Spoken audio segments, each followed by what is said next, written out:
I think my biggest inspiration and what kind of instilled the creativity in me at a young age was the outdoors, the nature and, animals, birds, fish.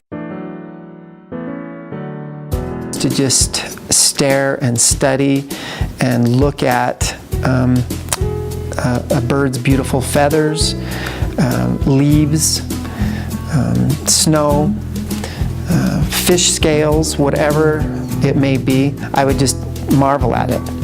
And so I think that's where, and we all know that nature is designed beautifully, and there's so many beautiful patterns and textures and colors out in nature. I still have to go out and recharge my creative battery out in nature. Then as I started becoming educated and being introduced to other art, whether it's art history or contemporary art, going to museums, going to galleries, are all part of inspiration. I can go to a museum and spend an hour just in front of one painting, just studying the brush strokes or studying the composition, and it's very inspiring. And so all of a sudden it'll start to trigger, oh, I need to try that. I need to play with positive, negative shapes. I need to play with how they place things on the canvas or on the surface of the image. So that's another big part of inspiration, is going and look at other old master or master works of art. And my inspiration is movies.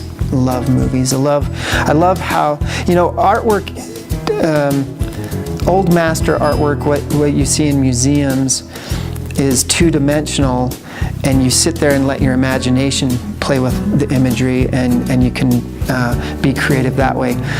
But when you look at a movie that has that the characters are moving, there is beautiful light and color, and then there's music, and then there's dialogue, and the way that the directors set up the shots and the sequences is very inspiring. Of it, the main inspiration from a family is, okay, I got to provide for this family. I got to go do work. I got to go make a living doing this. I could have chosen any path to go down as a professional, as a career, but I chose art. And until a family came along, I was just kind of enjoying the fun of it. And then all of a sudden, when I got married, it became a little bit more serious and a little bit more inspiring.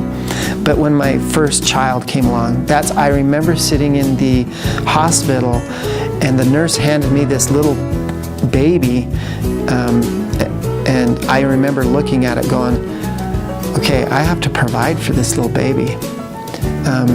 I've got to get serious about this. So in a sense, it was inspiration, and probably a little bit of fear as well.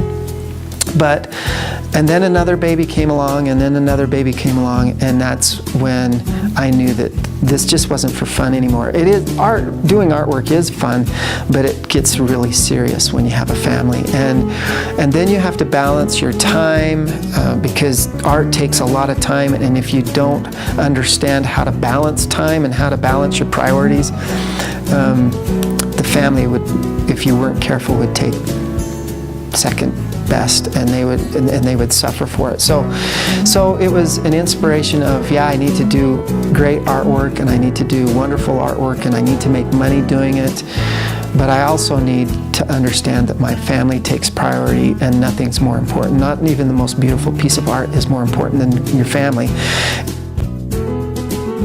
Some of my classmates were getting jobs with a new company called DreamWorks, and they were saying, hey, they're looking for portfolios, and they would recommend me. And so about 8 months after I graduated, I went in and showed my portfolio to DreamWorks, and they were working on their first full-featured animation at that time.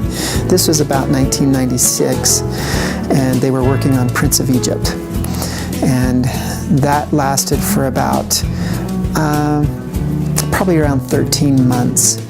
And loved it, had a great experience working for DreamWorks and working on that film. And it was great to go to a theater and see your film see the artwork that I'd worked on projected up on the big screen and see it produced onto the big screen, and listen to the audience and watch it and enjoy that type of an experience.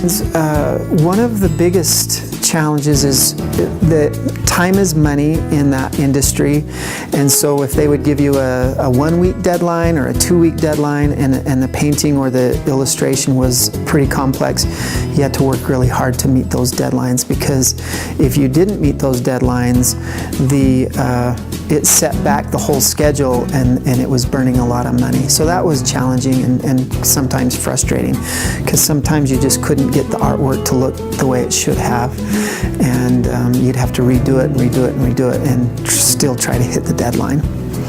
And another really interesting thing that a lot of people don't realize is, on a full-featured film, there's sometimes 200 and 300 people working on the film, and it has to look, the continuity of the film has to look like one person did it. So you have to match the style of the film, and a lot of times that's really hard to match the style, and so it takes a lot of time and effort. A 9-year career at DreamWorks, and worked on 7 full-featured films, a bunch of little side projects, worked with some live action. Had a wonderful experience down in Los Angeles working for the movies and working for DreamWorks, but had a great time watching and working on the films, working with amazing people, artists from all around the world, and enjoyed every minute of it.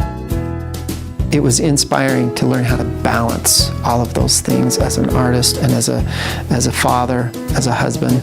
Human beings are the most beautiful creation that God has ever created anyway. With kind of jumping off of nature is so beautiful, but yeah, having a beautiful wife and beautiful kids, that's inspiring as well, because that's our Heavenly Father's most beautiful creation.